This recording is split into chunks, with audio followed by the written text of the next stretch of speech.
So, welcome to the talk, Climate Urgency, Animal Emergency and What to Do About It. I'm Jane Tredget. I set up my own organisation called Humane Being at the start of this year, which was about encouraging people to find a way of living that is kind to animals and protects the planet. And then when I heard about Animal Rebellion, I really was so excited to get involved with that. I think Animal Rebellion is the way that is going to have the biggest impact for animals that I've been aware of in 20 years as an animal advocate.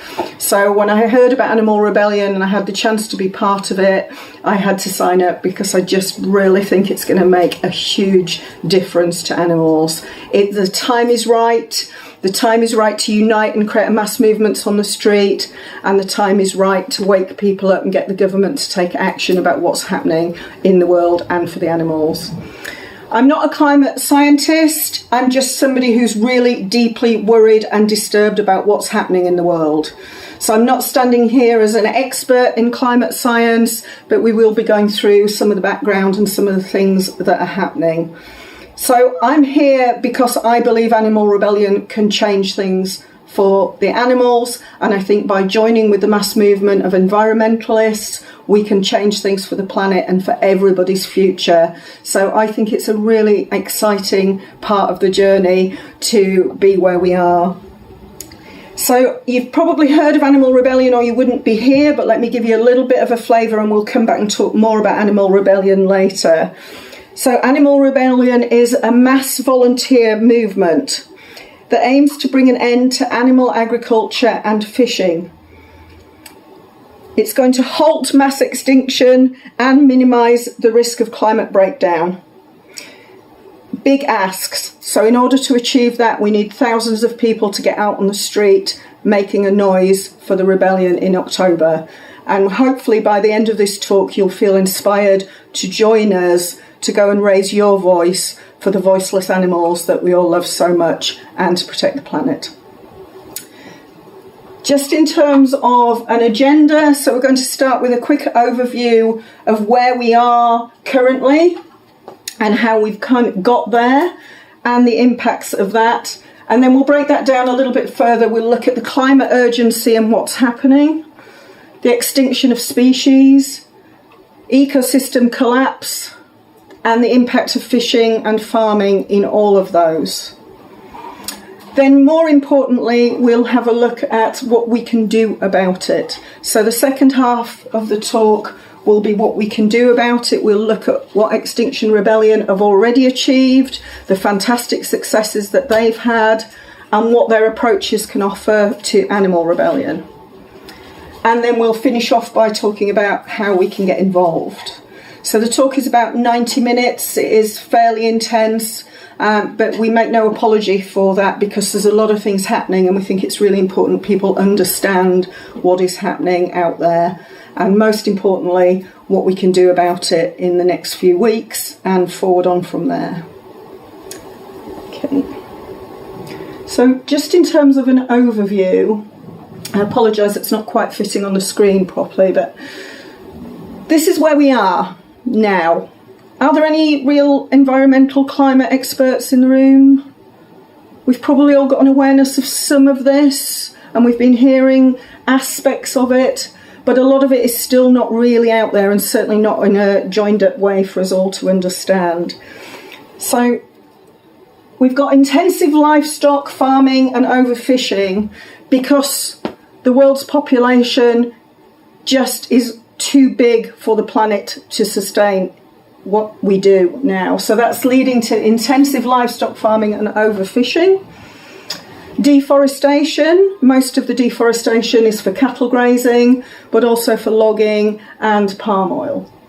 And of course that also means a big demand for fossil fuels for energy, overuse of other resources, land and water, and chemical use to service all of that, polluting our rivers and waterways. All of this means lots of greenhouse gases. The water is getting acidified, which impacts on the coral structure. Coral can't form in a strong way when the water has been acidified by the greenhouse gases. habitat destruction, soil erosion, desertification, and eutrophication, which is where you get excessive algae choking the water. All of this is leading to a climate urgency, which I think people are starting to wake up to now, ecological crisis, and extinction of species, all of which are completely interrelated, all of which cause massive animal suffering and involve massive animal suffering, and that of course is all going to lead to human suffering. The outcome of all of this, if we don't deal with it and we don't deal with it quickly, there's going to be poverty in huge parts of the world, crop failures, famines, floods, droughts, disease, and war as people fight for the limited resources as crop failure starts to increase and land gets flooded and can't be used. So it's a pretty scary picture, which is why there is an absolute urgency for things to change. So people have been trying to get these messages out there, but so far very little has happened. So warnings about all of these things have been in place for over 100 years, but certainly with massive intensity for the last 30 years, with scientists trying to tell governments what's been happening. And we haven't really achieved very much, which is now why we need to do things in a different way. And that's what Animal Rebellion is about, and that's what Extinction Rebellion is about. Okay. So let's start just by having a quick look at the climate urgency and what is already happening. So already some places are suffering prolonged droughts. That's putting pressure on food crops. And as we're going to talk about, many animal and plant species are being driven to extinction. We're already seeing more extreme climates in different parts of the world. And those droughts, floods, storms in different places are already starting to create havoc. We're starting to see rising sea levels, melting glaciers, warming oceans, all of which can directly harm animals, but of course destroying the places they live and wreaking havoc on people's livelihoods and communities as well. There are already a huge number of people that have been displaced by the warming of the planet. In this country we don't feel it so intensely, but in some parts of the world they're already really experiencing this directly. So I was talking to a lady the other day whose family were from Uganda.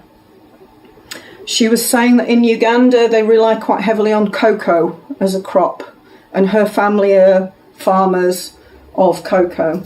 But because they're seeing the climate change already, their crop success is much lower. So her family are finding that they're not getting as much yield from the crops, which means they don't have as much money, which means their kids can't go to school. So it's already happening in other parts of the world much more intensively than here. We've probably all seen the recent press coverage of the Arctic fires. So Arctic fires are something that do happen sometimes anyway, but not in the scale that we've been seeing them.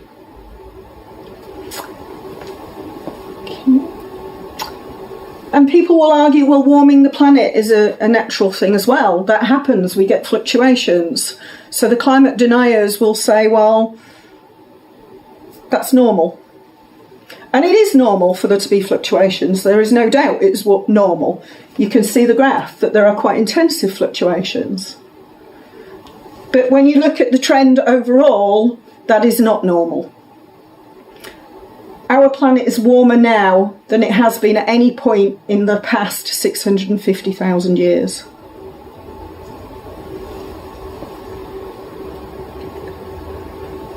So I'm sure we probably all know some of this. The warming is caused by a buildup of greenhouse gases, carbon dioxide, methane, and nitrous oxide, which trap the heat just as the glass on a greenhouse traps heat.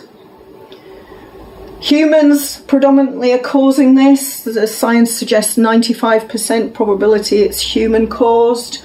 as we make products or buildings to service the way that we've come to live. Burning fossil fuels for energy is the single biggest source of emissions. Habitat destruction, deforestation. So we have trees that absorb carbon dioxide that we're burning. We're burning to clear the way for palm oil and predominantly for cattle grazing. So we burn the forests that are holding carbon dioxide and we turn them into carbon dioxide emitters rather than absorbers. And eating animals is the biggest contributor to land clearing. I think I read the other day that it's an acre of forest per second we're losing. And a high meat diet has a high carbon footprint. A carbon footprint is a measure of carbon dioxide equivalent emissions. Greenhouse gases, unfortunately, stay in the atmosphere for a huge number of years. So what we're doing today is going to keep impacting for some time. So all this warming, correspondingly, is melting the ice. So this is the graph of Arctic ice.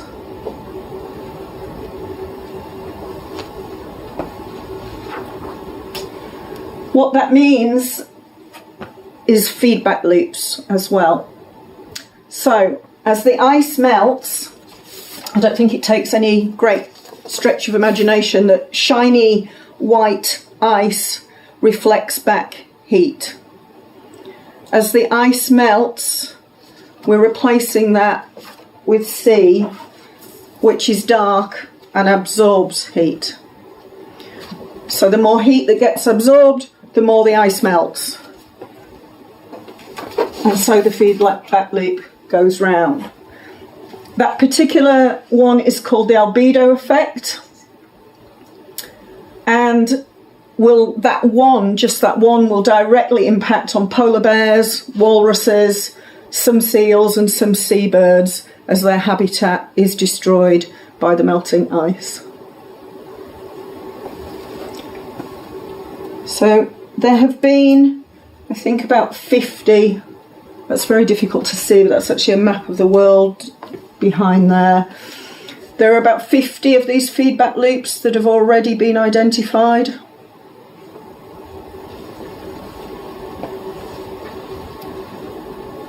So if this all continues,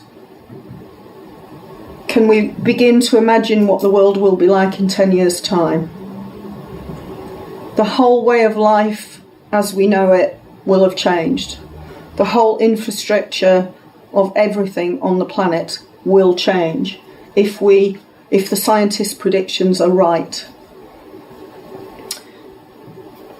Just in terms of the UK, so they've already measured land temperatures increasing as much as a degree since 1980 and coastal sea temperatures by over 0.7 degrees in this country. Sea level has already risen by 10 centimetres. And these things are only going to get worse. I don't know if anybody saw, there was a programme about a Welsh village a couple of months ago. I can't remember the name of the village because I came into the programme late, but they were talking about the fact that in 10 years' time people in that village are all going to have to move because the sea level rising will mean that their village gets wiped out and they can't build flood barriers to prevent that. So the whole village have been told they're going to have to relocate. Fairborn, did you say? Thank you. And in terms of the impact of that on crops, hi, come on in. Right, sorry Lee. Welcome. Thank you. You've just missed, we've done a quick introduction and an overview. We're just looking at the climate emergency and the temperatures of the planet and how it's all rising, and we're just looking at the impact in the UK at the moment. So that's already having a knock-on effect. And in 2017, crop yields in the UK were reduced. 25% of apples, 25 to 30% of carrots, 40% of onions, and 20% of potato yield was lost. So the impacts are already being felt. If you're a farmer, you know that climate change is already happening. For the rest of us, most of the time, we don't see the direct impacts ourselves.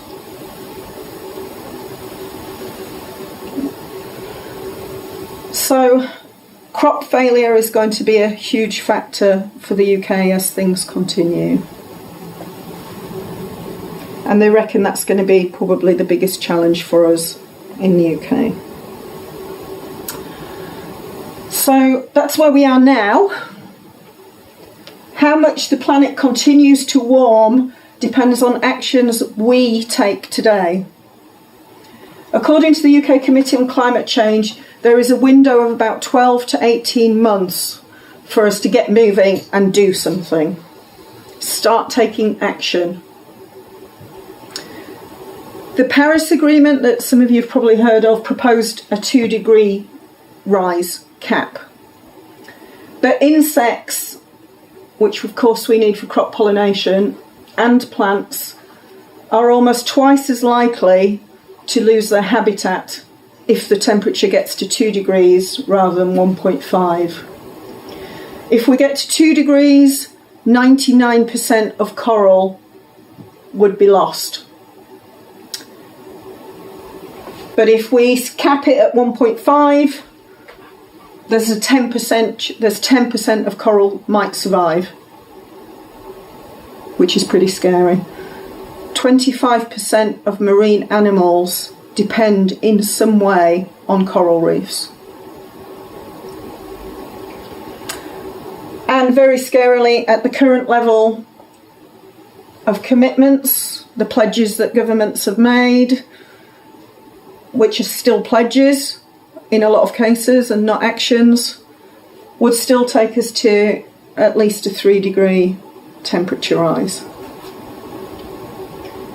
And as we've already talked about, climate change threatens the world's poorest and most vulnerable. People in other countries are seeing this. Millions of people will be displaced as climate refugees. Some reports predict potentially 1 billion people eventually being displaced by climate change and not being able to live where they would currently consider home. So the richer countries are contributing the most to climate change, but the poorest feel the most impact. And the carbon footprint of an average person in this country is the same as 500 people in Malawi. But in countries like Malawi, they're feeling the impact more than we are. So, the future. What happens if we get to 3 degrees? Which is where we're going to head, at least. Massive crop failure, wildfires, heat waves, floods and droughts. The sea level will continue to rise, land will become arid, and there are some predictions that the Middle East and West Africa could become completely uninhabitable, and potentially 1 billion climate refugees by 2050. So in our lifetime, these are the sorts of things we're going to see.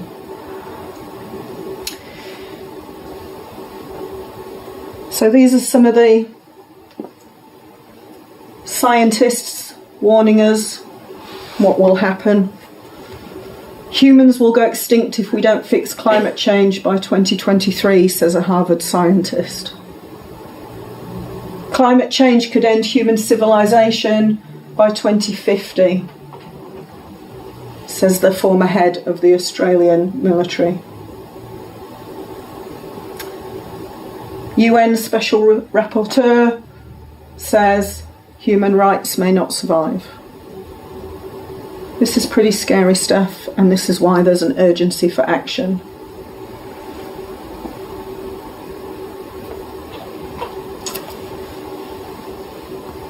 So if you look at the countries most at risk, I don't think there's any great surprise there to the distribution of where the countries that are hardest hit are.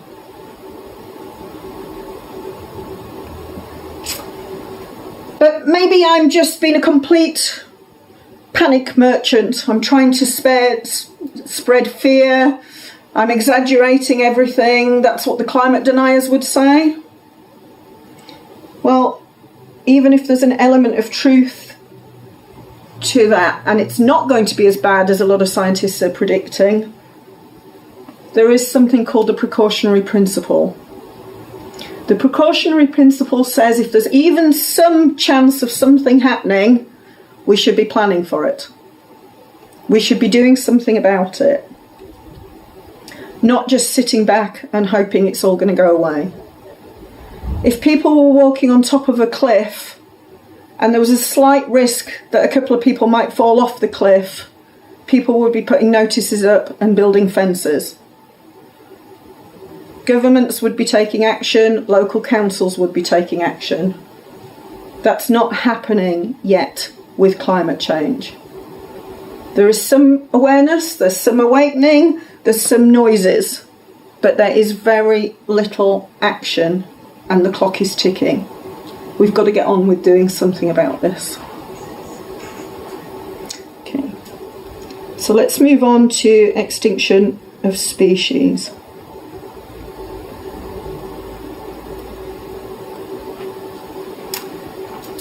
So, if you look at the history of the planet, there have been 5 major extinctions in the planet's history. 4 of those have been created in the past by carbon dioxide increases, and 1, which was the one that wiped out the dinosaurs, by an asteroid. A mass extinction is defined in science as involving the loss of at least 75% of species within a geologically short period of time. So the destruction of habitat that we're seeing for farming, logging and development has resulted in the start of the 6th mass extinction of life. So scientists are now categorising this as the 6th mass extinction. So this is the 6th mass extinction in the Earth's 4 billion year history. And an official UN report on biodiversity, just published this year, said that 1 million species are threatened with extinction. So again, it's normal that some species go extinct, but not at the rate that this is happening.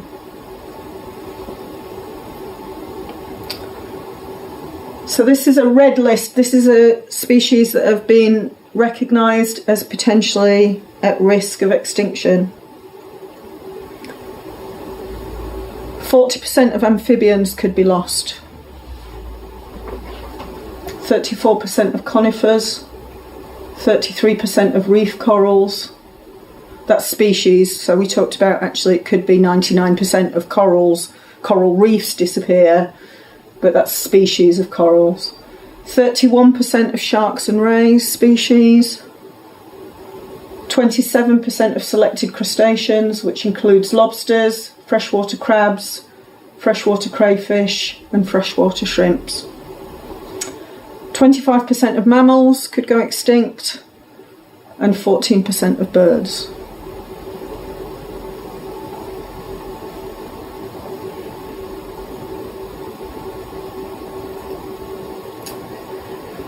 So this was a study published by World Wide Fund for Nature, which shows the extinction of species and the causes. So we'll come back to this graph later, but just looking at the bar graph, 39% of terrestrial species declined, 76% of freshwater species and 39% of marine species. And that's in 40 years from 1970 to 2010. So this was the World Wildlife Fund for Nature. 52% of the world's wildlife species in just 40 years. And if you look at the circular graph, exploitation, habitat loss, climate change, invasive species and pollution are all human caused. And just disease is probably not, although you could argue that because of all the other things, disease probably is also linked. Okay. So over 50% of the extinction of species is from habitat loss and climate change. Hands up who loves hedgehogs? Yeah. Hedgehog numbers have dropped by 50% since 2000. Anybody been lucky enough to see a willow tit? No? Me neither. I've got long-tailed tits in my garden and they're absolutely gorgeous, but I've never seen a willow tit. 94% decline since 1970. So my chances of seeing them now are fairly slim. Anyone heard of the insect apocalypse? Anyone remember their windscreens being absolutely covered in insects? Anyone noticed you're not having that quite as much as maybe you used to? So this has been described as the insect apocalypse, with a 75% decline in flying insects. And I think what's interesting is, so this was just a tweet that we took of just a regular person saying, do you remember the days when a drive down the motorway left your windscreen caked in dead insects? Where'd they go? We all know this is happening. The governments know it's happening, but they're not doing anything about it, or very little. Anyone love bees? It's not great news for them either. Climate change, habitat loss, pesticides, pollution and disease are also threatening bees. And already some bee species are being described as extinct in areas. So that brings me on to ecosystem collapse.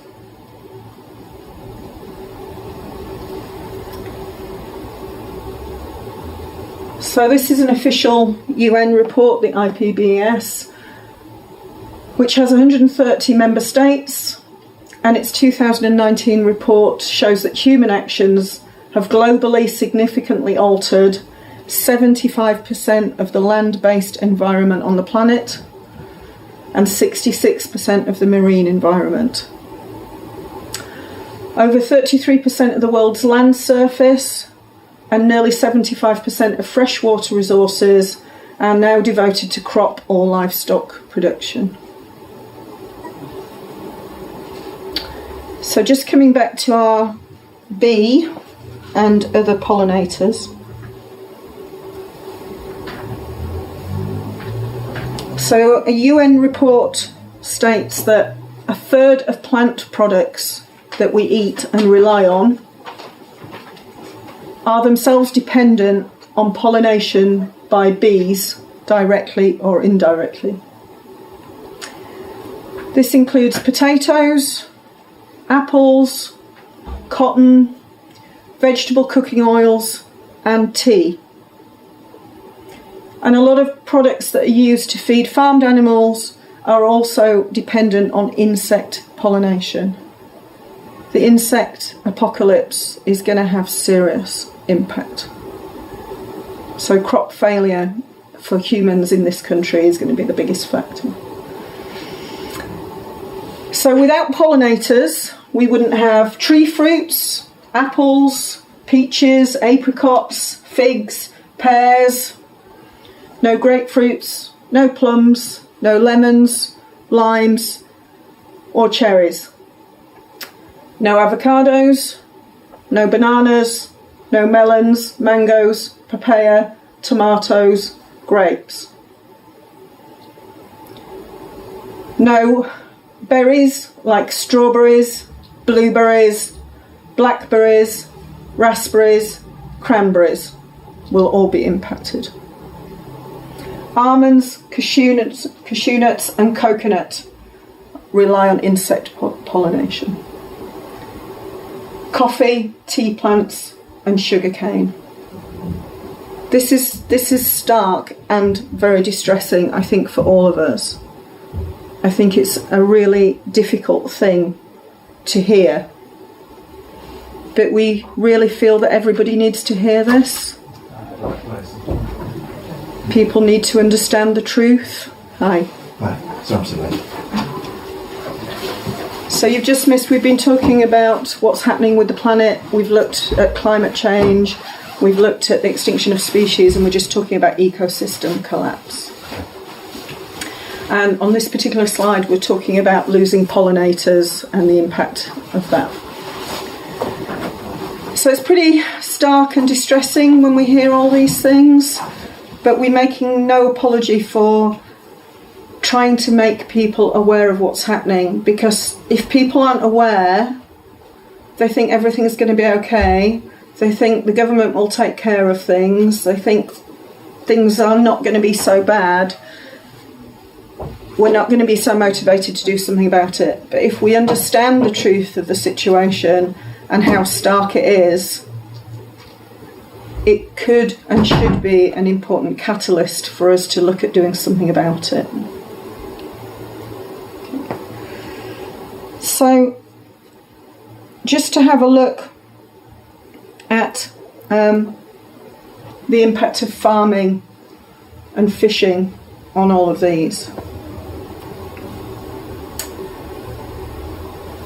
So, not even focusing on the suffering of billions of animals, but just looking at the contribution to the environmental crisis, the impact is huge.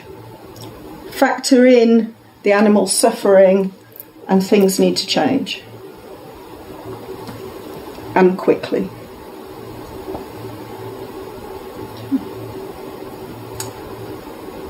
So the industries of animal agriculture and fishing, as we've already said, contribute and are leading causes of climate breakdown, mass extinction and ecosystem collapse.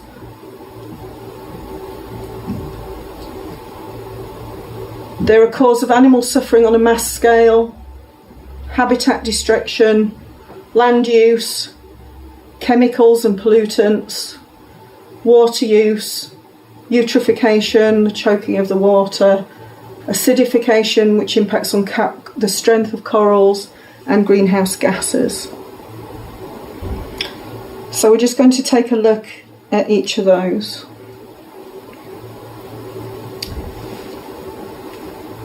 Okay, so let's just start with greenhouse gases. So one of the government's, the UN's official groups, the Intergovernmental Panel on Climate Change, the IPCC, in 2014 said that animal agriculture was contributing 14.5% of greenhouse gas emissions. The United Nations Food and Agricultural Organization have said 18%, and there are some reports that talk about 51%. Depends how you look at it, it depends how you analyse it, it depends what you include. But let's just take the most conservative of those, 14.5%. Greenhouse gases at 14.5% from animal agriculture is more than all of the world's transport put together. So the world's transport contributes 13% of greenhouse gas emissions. Animal agriculture at the most conservative is 14.5%. So there's a lot of fuss and talk about the impacts of people flying and driving and encouraging people to get electric cars. They still don't contribute as much as animal agriculture.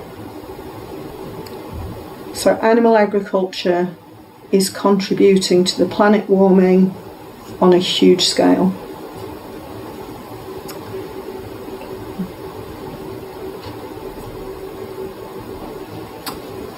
So this was a big study which was published in 2018, and it was a meta-study, so it was taking in lots of other studies and compiling the data into one study. So it was Oxford University project, and a guy called Joseph Poore was the lead author. They spent 5 years reviewing scientific literature. They looked at 570 studies, which covered 38,700 farms, 119 countries, and 40 products, which together represented about 90% of the global protein and calorie consumption. So they covered most of the bases. This study looked at emissions from the whole product life cycle, including transportation of the products and mitigation. These were some of the conclusions from that study. So starting at the top right, the emissions from slaughterhouse waste alone, so this is just from the slaughterhouse waste, is higher than most other vegetable products. So just the waste from the slaughterhouses. Meat, aquaculture, eggs and dairy use 83% of the world's farm land, but only contribute 18% to our calories. Joseph Poore and the team concluded, without meat and dairy, global farmland, the use of global farmland could be reduced by more than 76%. An area equivalent to the US, China, the EU and Australia combined could be freed if it wasn't used for animal agriculture, and we could still feed the world easily. And what Joseph Poore said is a vegan diet is probably the single biggest way to reduce your impact on planet Earth. Not just looking at greenhouse gases, but global acidification, eutrophication, land and water use.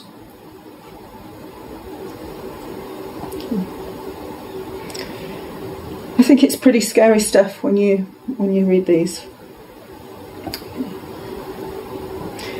This graph is quite complicated to see. It summarises the findings of this study.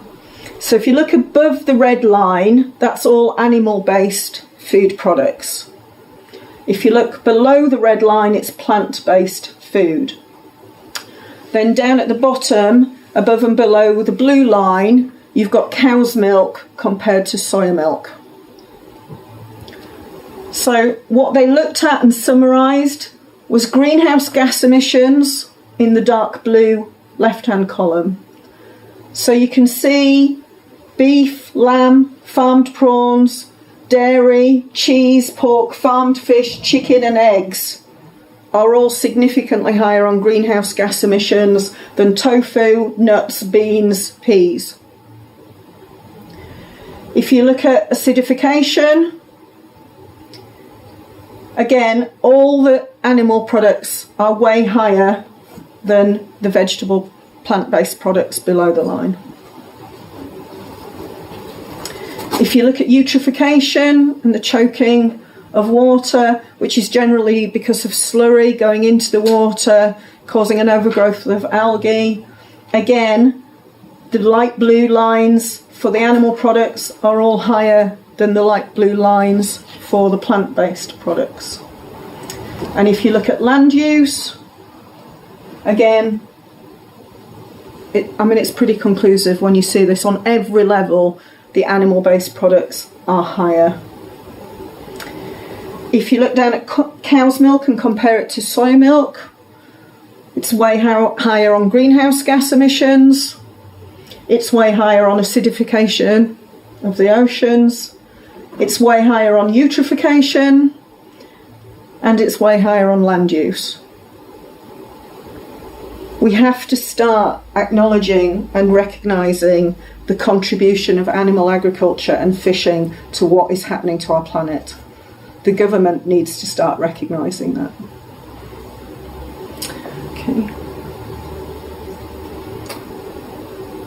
So, the study concluded that if we moved to a plant-based society, it would release 3.1 billion hectares of land. 76% of land could be freed up by switching to a plant-based society. And of course that could be reforested, rewilded, and it would release 19% of arable land from the land that's used to grow crops to feed animals. We could reduce greenhouse gases by 6.6 billion tonnes, or 49%. If you factor in that you could then reforest that land and put trees in, which of course absorb greenhouse gases, you'd be looking at a 71% reduction in greenhouse gases by a plant-based society rather than people eating animal-based products. We could reduce eutrophication by 49%. And water scarcity by 19%. And I think probably, or not a conclusion of the report, but one of the most telling aspects of the report is that the main author went vegan partway through that study because he just had to accept the reality of what was happening and what he could see.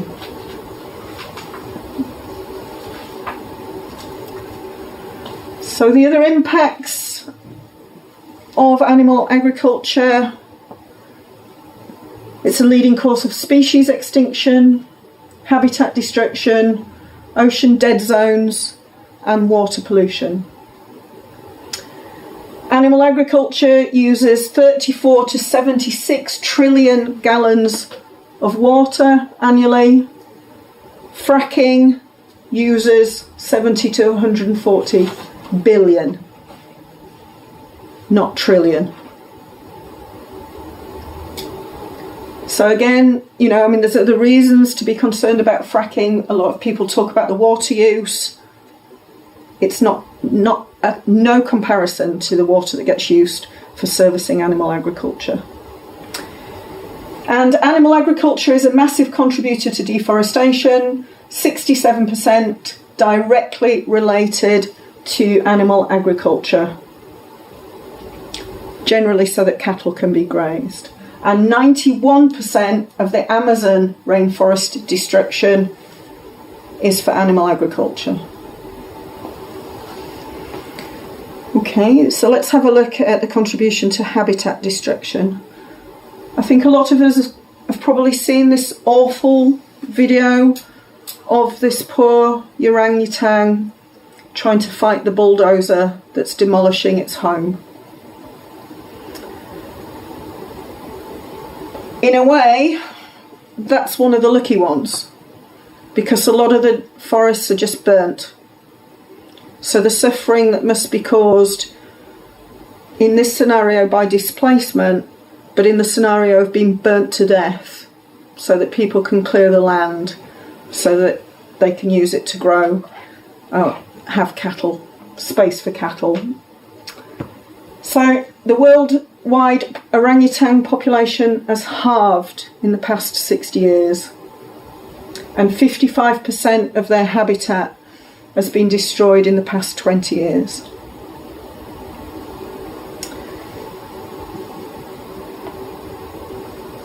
So this is looking at the population of vertebrates on the planet by weight. If you look at 10,000 BC, almost all the animals were wild animals that existed. There is a very slim sliver of humans that you probably can just see at the top of that bar. If you fast forward that to 2015, 60% of the vertebrate population on the planet is livestock. 36% are humans, and just 4% now is wild animals. And if you look, you can see the proportion of each animal on there.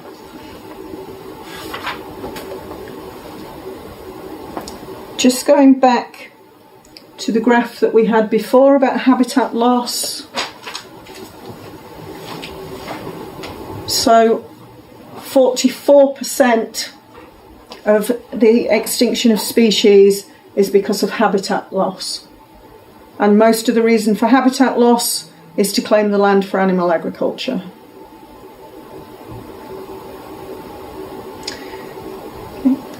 So there are people out there that say, well, maybe the answer is to go to regenerative grazing,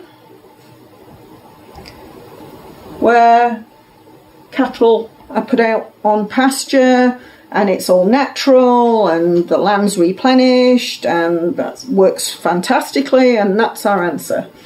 Unfortunately, for them, that is not the answer.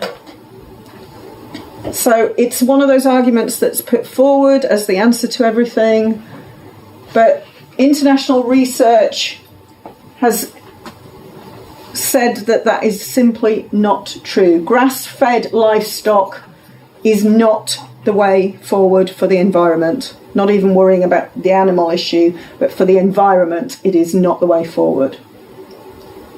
Not only are cattle pastures not a climate solution, they actually contribute to the problem. So the Food Climate Research Network says that while grazing of grass-fed animals can boost the locking in of carbon, which is what they claim that it locks in carbon in the land, can happen in some specific circumstances, but it is time limited, reversible, and at the global level is completely outweighed by the greenhouse gas emissions that are generated. So the conclusion of this paper is grazing livestock are net contributors to the climate problem, as are all livestock, so it is not an answer. Rising animal production and consumption, whatever the farming system and animal type, is causing damaging greenhouse gas release and contributing to changes in land use.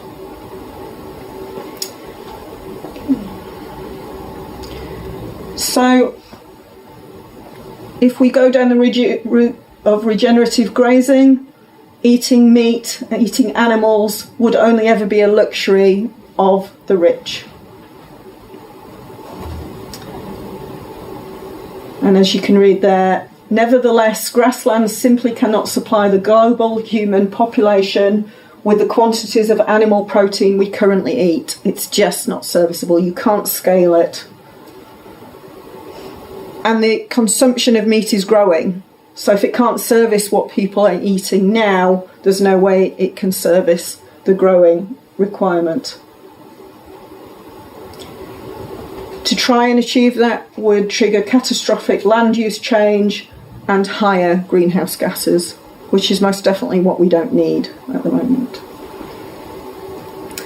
And George Monbiot, I'll let you read that one for yourself.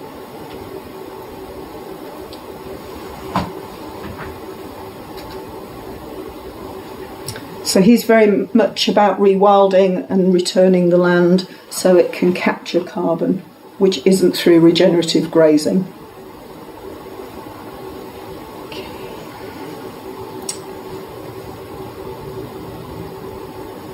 So this is a quote from the Worldwide Fund for Nature. We already produce enough food to feed the world. Its overconsumption, especially of animal protein, by the global middle class, inequality, waste and inadequate production / distribution systems that stand in the way of enough food for everyone and space for wildlife. To feed the world in a way our one planet can sustain, we need to consume and produce food differently. Okay, let's just have a quick look at fishing. That top picture is all fish in that net. The impacts of fishing has led marine scientists to say that the threat faced by our marine ecosystem is much larger than any other environmental threat, like increasing pollution. People get worried about plastic straws in the ocean. 46% of plastic in the ocean is from fishing net, discarded fishing tackle. And scientists estimate that 650,000 whales, dolphins and seals are killed every year by fishing vessels. And 40 to 50 million sharks are killed by lines and nets. There are also some predictions that if we carry on as we have been, we could see fishless oceans by 2048.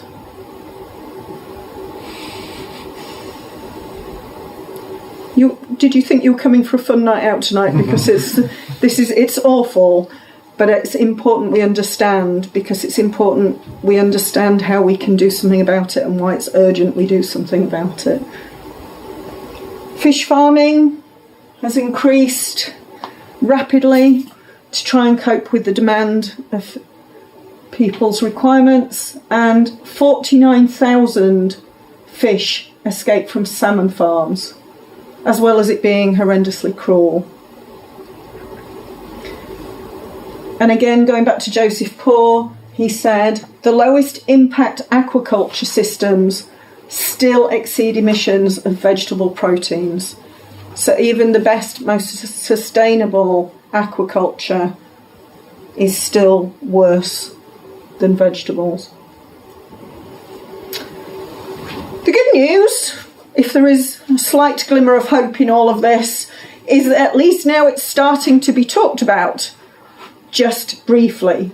So this was an IPCC report that's been out in the last couple of weeks and was leaked and captured in the press, and it's been covered since then fairly extensively for once in the press. It has had a lot of coverage. And as it says there, among the measures put forward by the report is the proposal of a major shift towards vegetarian and vegan diets. Well, as we've seen, the carbon footprint of cow's milk is significantly higher than plant milk.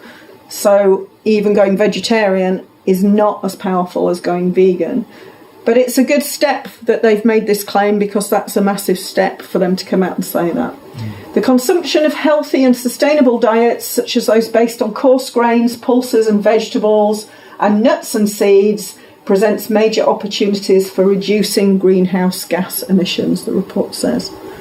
I, for one, I don't know anybody else that saw this, did you cheer? Because I did. I thought, hurrah, people are starting to wake up. This is a mainstream, serious report that cannot be disputed, and they're coming out and saying what should have been said years ago. So summarising all of this, the denial of the impact of animal agriculture and fishing on the climate is like denying climate change.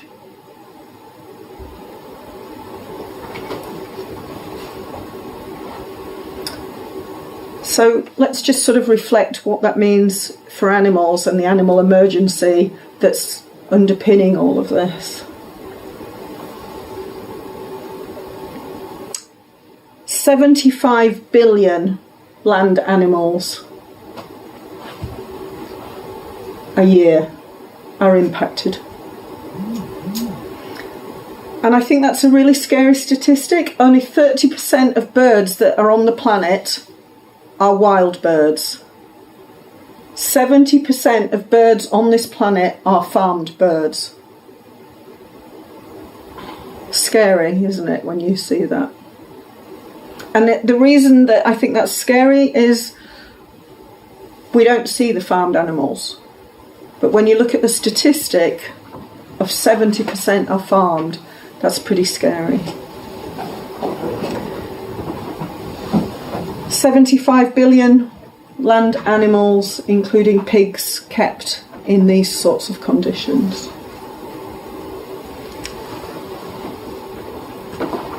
And the slaughter figures are going up. And they're predicted to go up even more unless we start doing something about it, unless people start waking up to the impacts of doing that. So at the moment the prediction is that by 2050 meat consumption will increase almost 73%, and dairy consumption is predicted to grow 58%.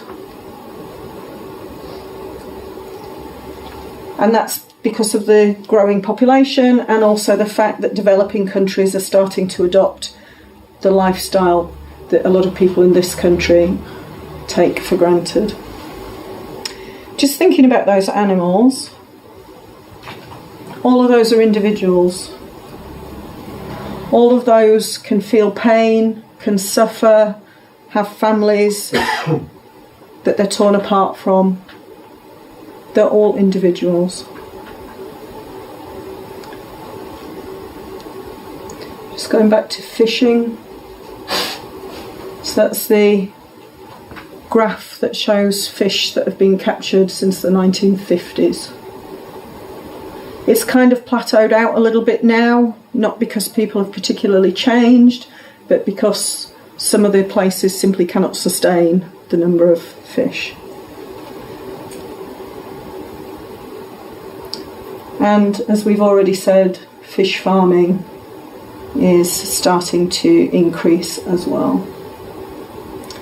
Again, thinking about the fish, all of those are individuals too. Fish have been shown to be sentient animals. They have the capability of feeling pain and suffering. They're protected in animal welfare, just the same as other protected animals, theoretically protected. So I'd just like us to think about a story of a cow, just one cow in all of these numbers. So this was in Poland. Some of you might have heard this story, the story of Hero Cow. So this cow was well known for being quite feisty, having a character, having a really strong spirit. She was on a beef farm. Her time came for slaughter, and the farmer said to his workers, "You need to tranquilise this cow because she's going to make an attempt to escape. This is a seriously feisty cow." The workers had loaded thousands of cows onto trucks before to go to slaughter. They thought they could do it. They didn't need the farmer's advice. So they ignored him. They got out their electric prods to try and get her loaded on the truck. But she fought against it. She brushed past the workers, broke one's arm and ribs in a bid for freedom. She ran across the field and the workers were chasing her. The workers didn't want to let her go. Her body was worth the equivalent of £1,000. So they chased her. They chased her into the woodland and out the other side. She came to the edge of a lake. She'd never seen water before. But in her fear and desperation, she jumped in the water. The workers reported that they saw her go under the water several times, and she got across to an island where she lived free for some time. But they weren't going to give up. So the farmer tried himself to get her, couldn't get her, called the fire brigade to come and help. They tried to get her, they couldn't get near her. This started to make the local media, people became aware of what was happening. A local politician said, I'll take her, she can live out her life in freedom on my land. So they mobilised a vet to go and tranquilise her. The vet managed to creep up on her, put 3 tranquiliser darts in her, and she collapsed unconscious. They tried to load her up on the truck, got her there. They were taking her to safety. They were taking her to a life she'd never had. But she woke up in the truck. The truck she had tried so hard to avoid. And she collapsed and died of a heart attack. That's one animal suffering in all of the scale. So I think that brings us to a point where we should share a moment of silence just to think about Hero Cow and all the other animals that are suffering in all of this. So I'd just like you to kind of ground yourself and get comfortable. Close your eyes if you feel comfortable. And we'll just take a moment to think about those animals. Okay, so I'd like you to remember all the animals who are born into captivity, where they suffer and are killed. To remember how they love and how their families are torn apart.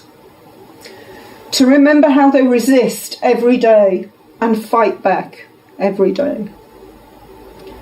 To remember those who free themselves and those who are liberated.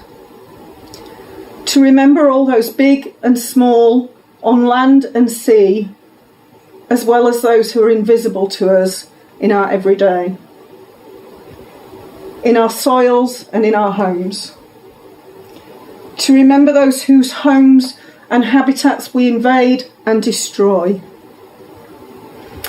And to remember those who live free from human interference and oppression, and the possibility this offers all others. So just like you to take a little bit of time just to think about that.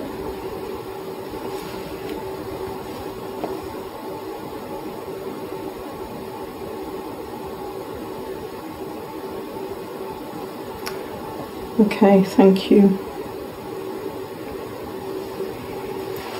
So, does anybody feel comfortable sharing how they feel at this moment in what's been quite a harrowing discussion so far? Does this create for people deep feelings of grief and loss? Yeah. And I think that's something we can all share. So I'd just like you to turn to some of the people in the room and just describe how this all makes you feel and what you want to do about it. So if you could just talk to somebody that you've not talked to before and just mingle just for a moment to discuss what we've talked about.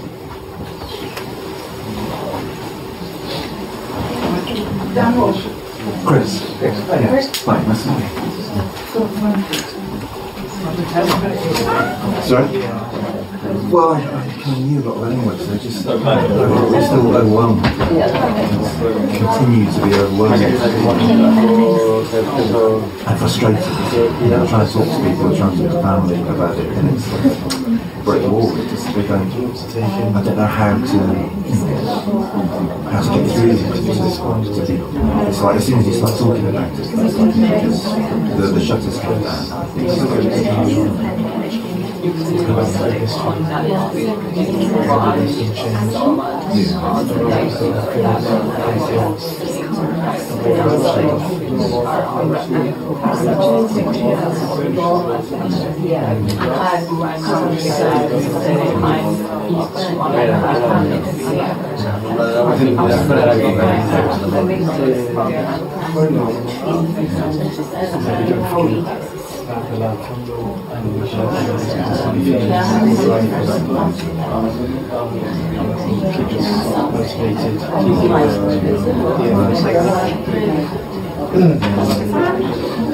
This is Dan Walsh. Hi, Dan.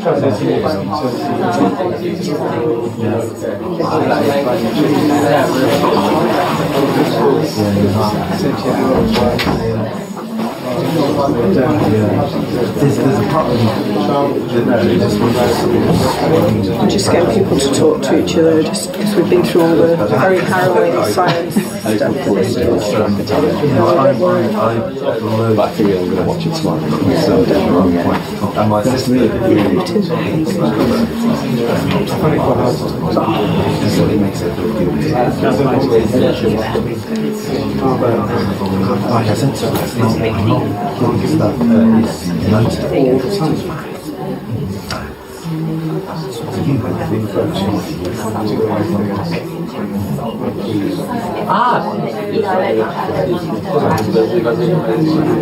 Okay, if I can just pull you all back together, just finish off your points and discussions.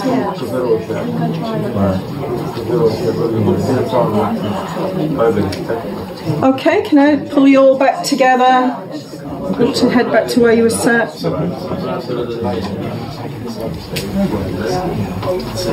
Okay, what kind of feelings and emotions and thoughts were people discussing?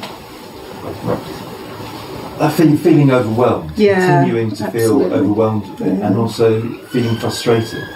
Yeah. And we were talking about family and friends and how the shutters come down as soon as you start talking about anything related to this. Yeah. And you know, I've been involved with Extinction Rebellion as well, and the shutters come down there too. Yeah, absolutely. Obviously not with everyone. There are a lot of vegans in Extinction Rebellion, but there's a denial in Extinction Rebellion that's similar to the denial amongst a lot of the population towards climate change. Yeah.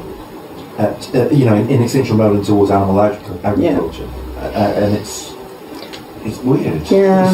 So we'll come back and talk about working with Extinction Rebellion, because I wouldn't be stood here if I didn't think there was hope we can change all of this. Good. And I think there's hope for working with Extinction Rebellion, despite the fact we do have some differences in views, and I'm part of Extinction Rebellion as well. So we're going to talk about working together side by side for the benefit of the planet and for the benefit of the animals. So that's what we're going to come on to. So overwhelming grief, Anne-Marie? I've met quite a few people already who said, oh, cowspiracy, that's been debunked. Yeah. But when you look at the sheer volume of science, it is pretty hard to deny. Report after report after report, science after science after science. We've just got to let people know it all exists until people wake up. And mainly until the government wakes up, because if the government doesn't start talking about it, it's going to be really hard to change things one person at a time. So it has to be about system change. So grief is, I think, something we all suffer when we hear all that. But that emotion is an enabler. That emotion, if we use it right, is something we can use to channel to help the animals, to change things now. There is an urgency in the climate that we can use. There is an emergency for the animals, but the emotion we all feel when we talk about that is something we can use to drive things forward. And I tell you the thing that makes me most annoyed about all of this, the grief is one thing, but I get quite angry when I hear how many years scientists and the government have known about this and haven't changed anything. So even back in the late 19th century, people were predicting greenhouse gas causing climate change. The 1960s, it started to become increasingly out there. 1992, 1,700 world scientists. 2017, 15,000 scientists. 2018, the IPCC report, 12 years left until no return. And the 1 million species just this year. The good news is the UK's Committee on Climate Change says there is a window for us to do something about it if we get on with it. 12 to 18 months to do something about it. That's why the time is now for us to do something. So I'm going to do, for the last part of the presentation, what we can do about it. So this young lady has done a fantastic job of raising awareness, waking people up, encouraging people to act as if their house is on fire, because it is. There's a nice quote from her down at the bottom. When we start to act, hope is everywhere. So instead of looking for hope, look for action. Then hope will come. And I think that's true. I wouldn't be stood in front of you doing this as a volunteer for Animal Rebellion if I didn't think there was still hope. But that hope only comes if we do something, if we start acting. So I know some of you are very familiar with the Extinction Rebellion approach, some of you perhaps less so. Their approach has been mass participation in non-violent direct action or civil disobedience. In the streets in April, and I know some of you were there. Anyone? I know Anne-Marie was there. Anyone else? You were there. A few people were there. So 1,100 arrests, 5 blocks, which was held for 11 days, an entirely peaceful approach throughout, and not long after, the month after, there was a UK climate emergency declared. Lots of celebrity support, MP support, masses of media coverage, and over 30 countries involved. It was a cultural breakthrough. And that's inspired Animal Rebellion. And that's why we've got to stand side by side with them in the autumn, because together we can really shift things. So it's about mobilising the mainstream, making it inclusive, children, grandparents, and all underpinned by a philosophy of non-violence, which is absolutely key. But it is about sustained and escalating disruption.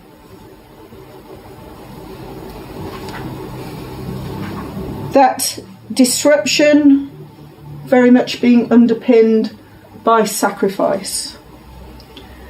And in fact, the Extinction Rebellion belief, and indeed if you look at history, says that sacrifice is really important in order to get empathy and support and to drive messages forward.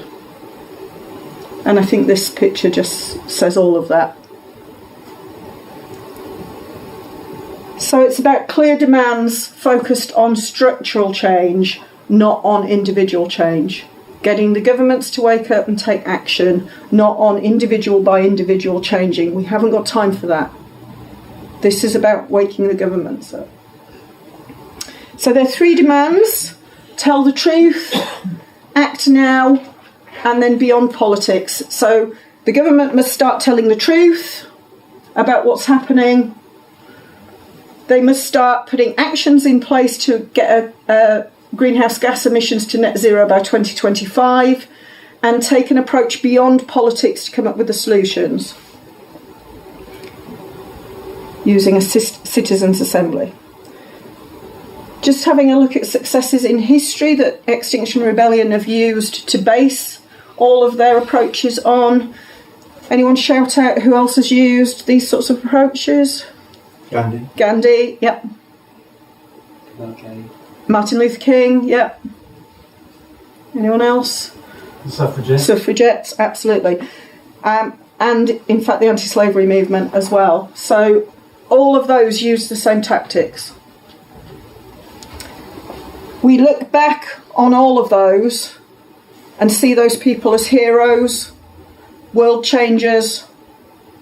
We don't look back and think, oh, weren't they terrible for doing that?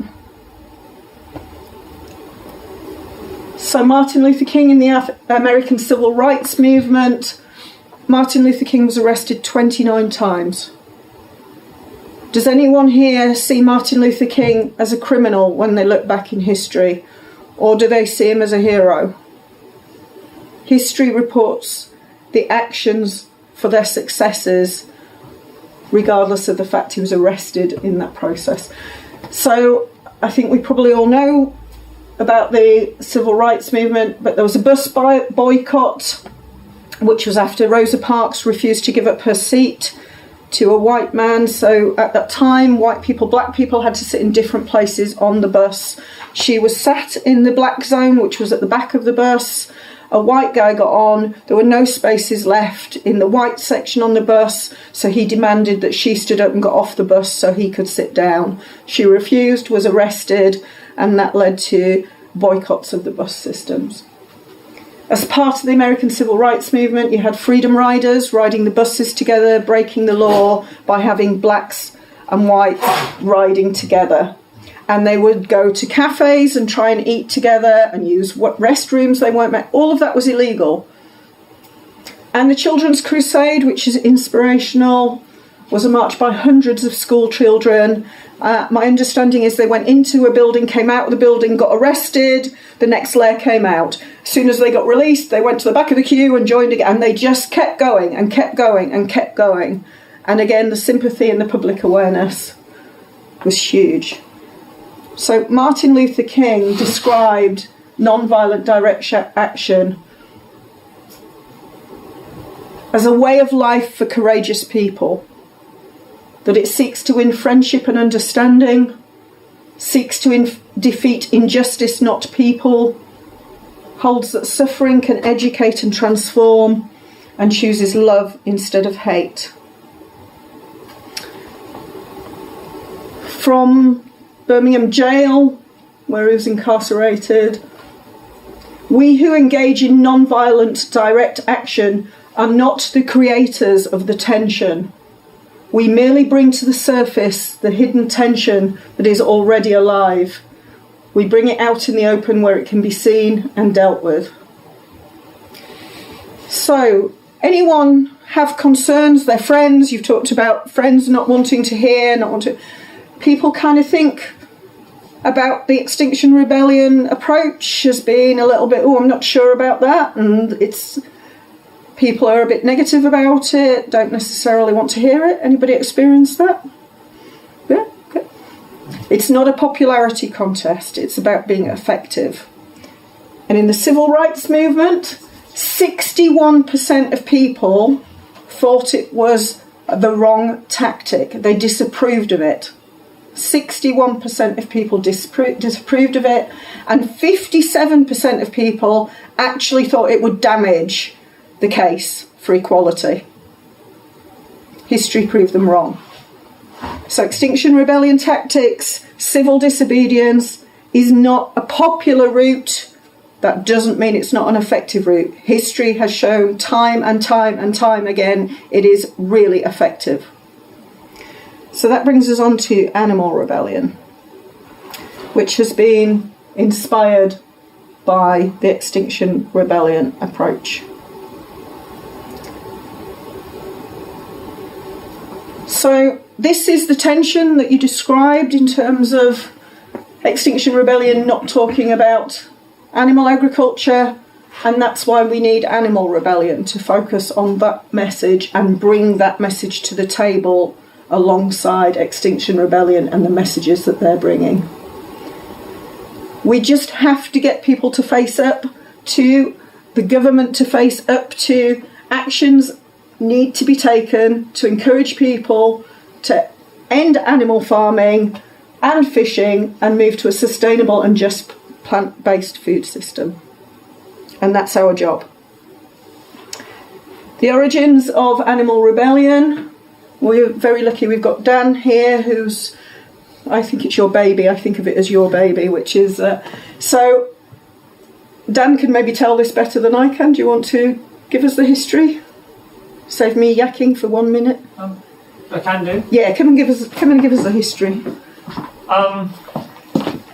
Hello, I'm Dan.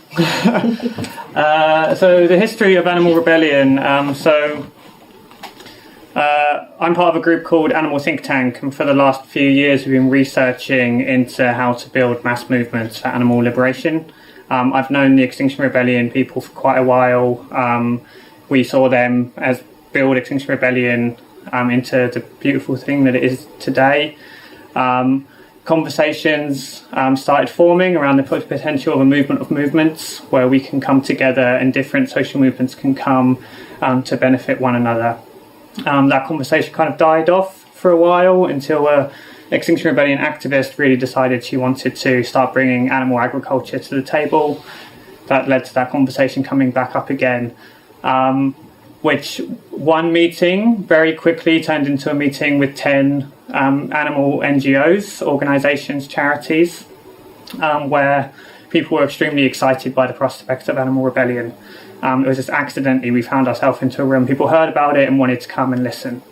A couple of weeks later, we had 18 animal organisations in the room with Extinction Rebellion, and we proposed the formation of Animal Rebellion with just lots and lots of excitement. And at that time, we had, the day before, we'd had a meeting where we had, how many was it, 9 or 10 people agreed to quit their jobs and go full-time and build this project. And it was just because the idea was there, it was the right time. Everyone that heard about it got extremely excited, and yeah, people just dropped everything. People came over from Europe and just dropped massive projects and just said, no, I'm going to come work full-time. A few of the people over here who have done that, 3 people. Because it was just like exciting and thrilling. So it's something that was just this massive ball of energy. The idea came and everyone just kind of got attracted to it. And we kind of felt that message is so strong because the climate narrative is so powerful in society right now. Extinction Rebellion have opened up a tremendous conversation in society around transitioning to a brand new social system, and that opens up the space for us to bring in this narrative of plant-based food system. There's a real possibility here to make massive change, and that's why I believe people got so excited by it. Yeah, thank you.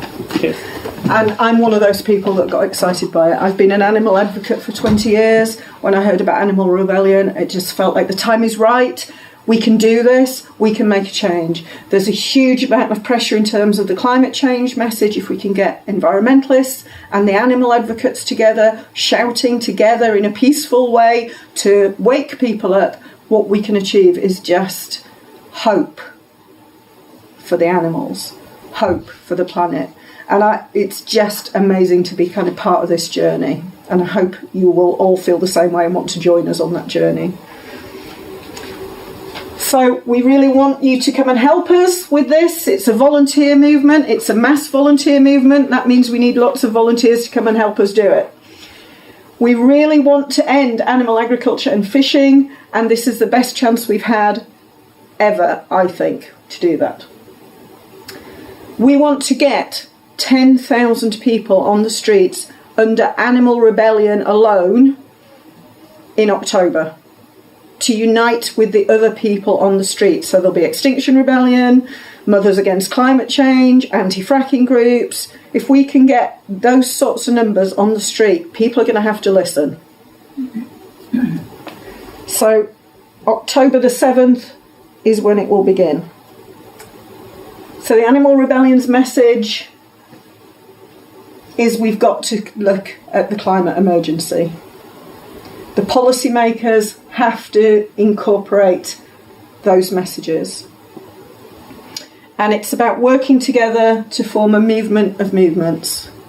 Lots of people coming together under lots of banners, working side by side. So there will be blockades in London to force the government to act.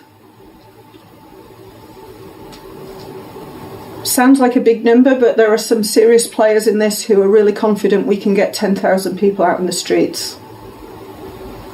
Animal Rebellion will hold specific sites, yet to be determined, but there will be a focus on animal agriculture and fishing. It will be high profile, mass arrest to get into people's minds. But if you cannot be an arrestable, that isn't for you. There are still masses and masses of things you can do to be part of the support. Numbers on the street count. People serving drinks and keeping people fed is hugely important.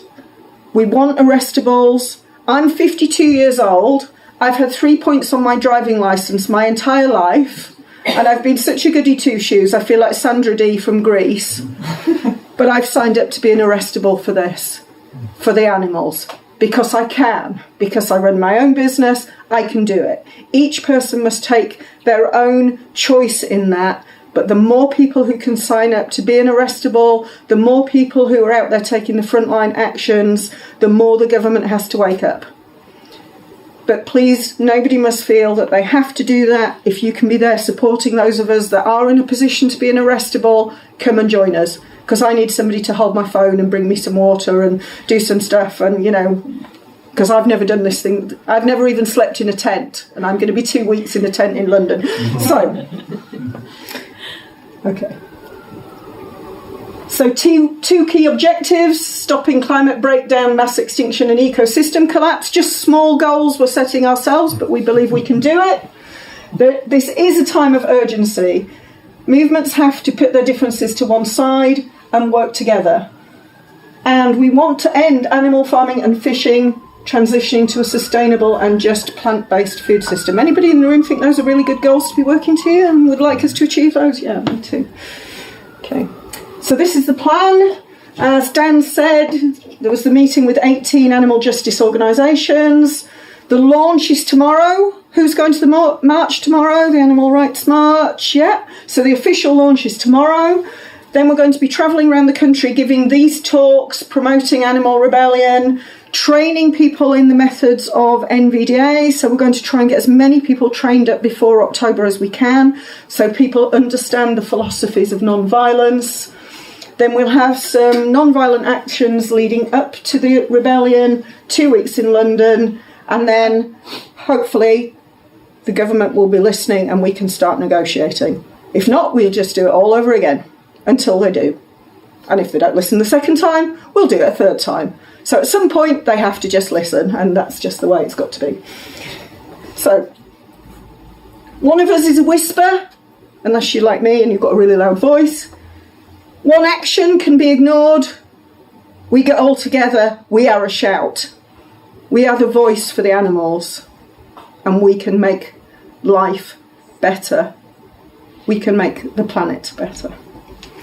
So we will be using the same demands as Extinction Rebellion with slants that are relevant to animal agriculture. So the same 3 demands of Tell the Truth, Act Now and a Citizens' Assembly beyond politics to deal with it. Okay. But our version the meaning behind it or the depth behind it is animal related.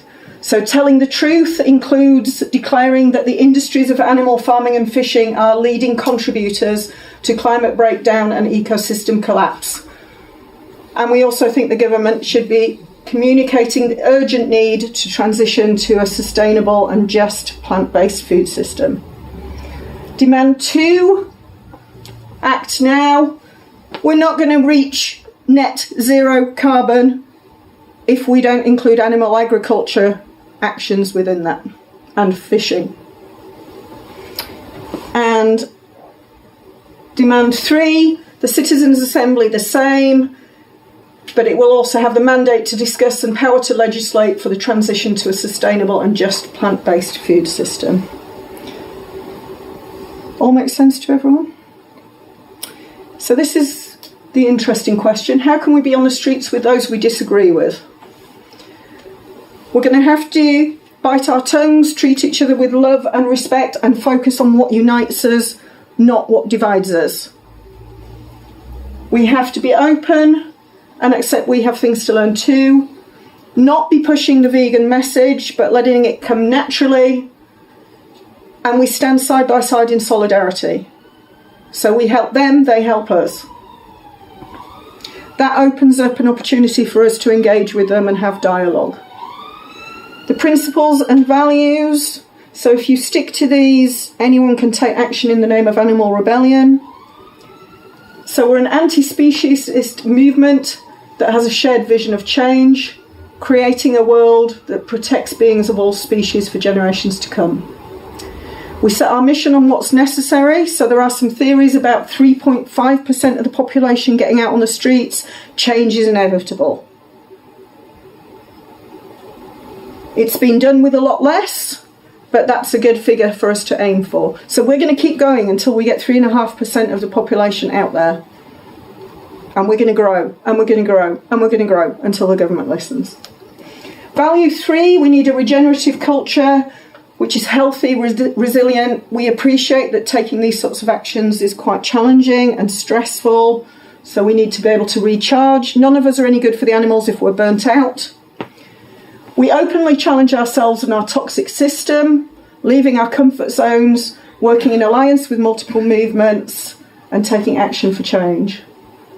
We value reflecting and learning, so we don't just stand still. We are just going to get stronger. We're going to learn from what we do. We're going to do it in a better way the next time, with more numbers, until people listen. We welcome everyone and every part of everyone to try and create safer, more accessible spaces. We actively militate against power, so we don't want hierarchies. We want more equitable participation that involves all beings. We don't blame and shame, and that's the key aspect for us standing on the streets. We could be stood next to farmers, slaughterhouse men, doesn't matter.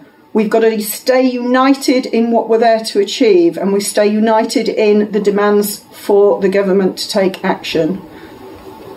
Because if they start to find chinks and people exploit those and we fall apart, the animals will never win.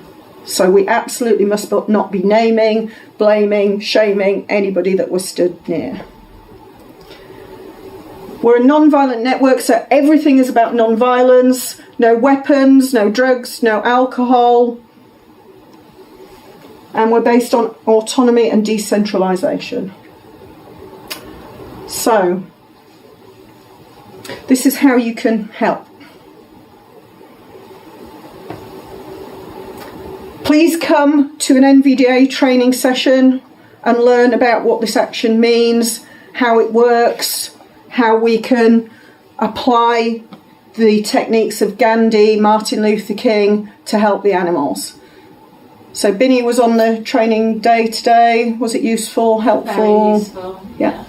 So we really want people to come on the training, to come and learn about the tactics and the approaches. Join the rebellion. Try and book some time off. Bring a tent. Get there with us if you can. Please, we need the numbers.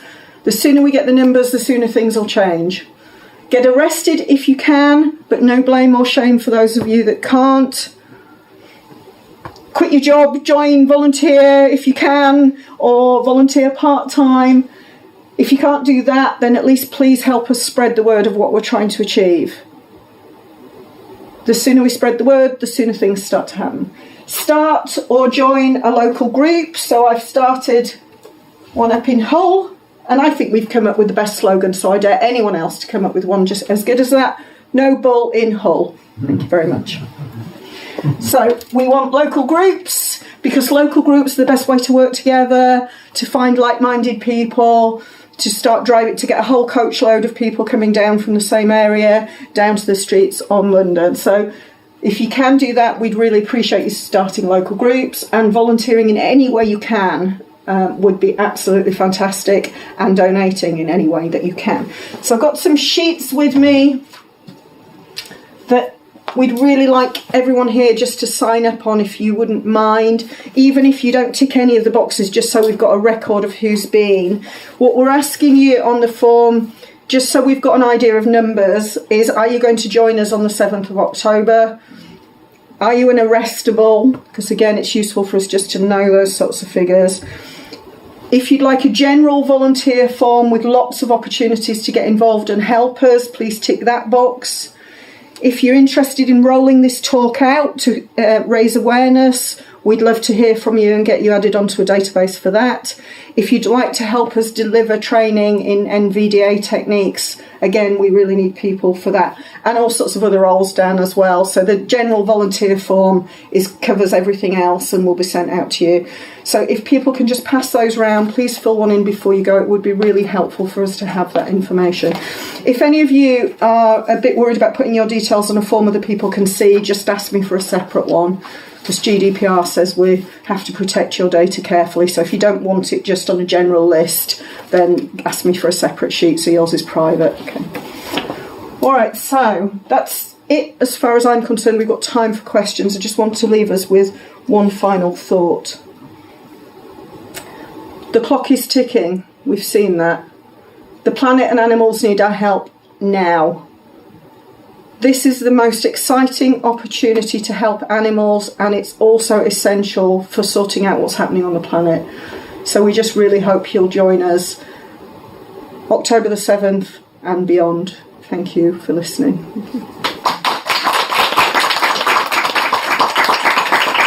Thank you.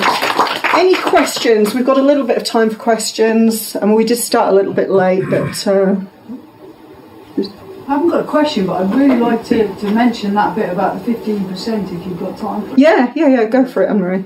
Okay, well, on the 23rd of April, Extinction Rebellion were holding Parliament Square. I got escorted out of Parliament Square by a couple of police officers, and I went home and I was watching a video. And by the time I got home, Parliament Square had been taken again by Extinction Rebellion, the people out of the street. And in the video I was watching, was Claire Perry, MP, Climate Change Committee Chairperson. Do you know of her? Do you know who she is? No? Well, she was talking in Parliament because Theresa May was in Ireland with the journalist's funeral. Right? So Theresa May is answering Barry Gardiner about our resources. Right? And she says about emissions, and she says that pork production is responsible for 15% of the UK emissions pie. 50, just pork production. If we could get her to say that on BBC News at 10, that would be pretty good. And if anyone wants to see that link, Google Claire Perry, 23rd of April, Extinction Rebellion. So, good news is we've got snippets of people in government saying things. We just need the rest of them to kind of wake up and say the same thing. Any other questions or comments or thoughts?